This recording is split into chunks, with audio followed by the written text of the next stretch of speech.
ఒక ఎంబ్రియాలజిస్ట్ లాగా నేను ఒక చాలా స్ట్రాంగ్ కనెక్షన్ చూసాను మీ ఇమ్యూనిటీ సిస్టమ్ కి ఫర్టిలిటీకి. అంటే మీ శరీరం ఎంత స్ట్రాంగ్ ఉంటే అంత ఫర్టిలిటీ పొటెన్షియల్ బాగుంటుంది, రీప్రొడక్టివ్ సిస్టమ్ బాగుంటుంది. సో 3 ముఖ్యమైన విషయాల గురించి మాట్లాడదాం. దీంతో మీ ఇమ్యూనిటీ కూడా బాగుంటుంది, అంటే పొద్దుగూకుల మీకు జలుబులు దగ్గులు ఏదో ఒక జబ్బు రాకుండా ఉంటుంది. తర్వాత రీప్రొడక్టివ్ సిస్టమ్ అంటే ప్రెగ్నెన్సీ ప్లానింగ్ లో కూడా ఈజీగా ఉంటుంది. ఫస్ట్ నరిష్ యువర్ బాడీ అంటారంటే మీ ఆహారమే మీ బాడీకి మోస్ట్ ఇంపార్టెంట్ ఫ్యాక్టర్. అన్ని రెయిన్బో లాంటి ఫ్రూట్స్ వెజిటేబుల్స్ ఇంక్లూడ్ చేయండి. అన్ని రంగుల్లో ఏదో ఒక మంచి మైక్రో న్యూట్రియంట్ ఉంటుంది. లీన్ ప్రోటీన్ ఇంక్లూడ్ చేయండి. ఫిష్, చికెన్, మటన్ ఉండొచ్చు. లీన్ ప్రోటీన్ లో వెజిటేరియన్స్ లో పనీర్ ఉండొచ్చు. ఇవన్నీ ఇంక్లూడ్ చేస్తే మైక్రో న్యూట్రియంట్స్ మీ బాడీకి అంది ఇమ్యూనిటీ బాగవుతుంది.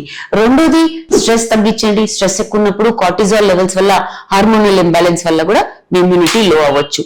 మూడోది నిద్ర బాగుండాలి. 7 to 8 hours నిద్ర ఉంటేనే మీ బాడీ రికవర్ అవుతుంది, ఇమ్యూనిటీ సిస్టమ్ చాలా బాగుంటుంది.